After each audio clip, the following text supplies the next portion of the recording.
From UFOs to ghost and psychic powers, history is riddled with unexplained events. You can turn back now and learn the stuff they don't want you to know.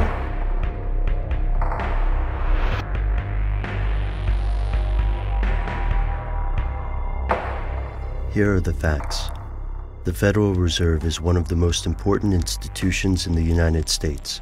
Through the management of currency and interest rates, the Fed attempts to keep banks secure. Since 1913, the Federal Reserve has conducted business constitutionally assigned to Congress.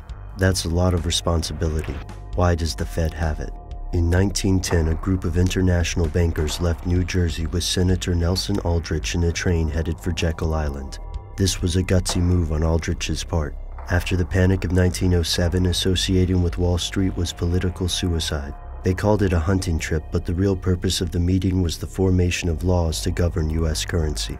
This was a tricky proposition. Article 1, Section 8 of the Constitution states that Congress should coin U.S. money. Additionally, the Founding Fathers condemned central banking. At Jekyll, the bankers and Aldrich created the core of the Federal Reserve Act. In one fell swoop, this act created the Fed and put it under the President's approval rather than that of Congress. In 1913, the Federal Reserve was born despite opposition and controversy. Critics say that allowing bankers to write financial laws is a conflict of interest. On the other hand, who knows more about banks than bankers? Today, the Fed calls itself a decentralized banking system. It's composed of 12 banks, each serving a different part of the U.S. These 12 are composed of other member banks. The Fed is unique in the legal world. It isn't owned by the U.S., and its leaders aren't elected by U.S. citizens. Officially, the Fed is owned by these member banks, but what does that mean exactly? Here's where it gets crazy.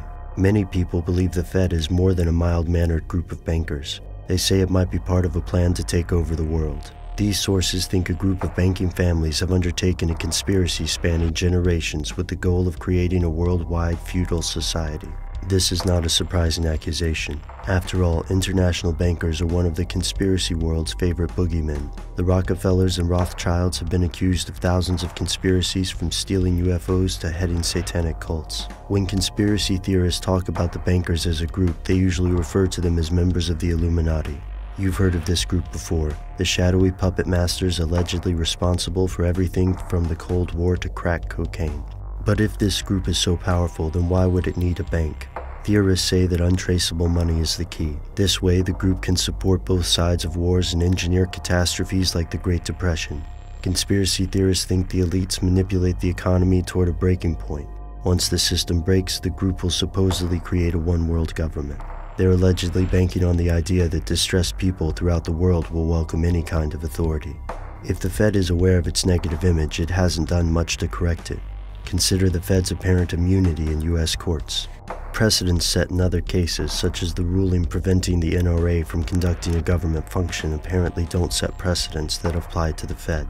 So why is the media hesitant to examine the Federal Reserve or the laws surrounding it? Is it too boring for prime time? Or is something else going on behind the closed doors of America's moneymakers? Something that they don't want you to know.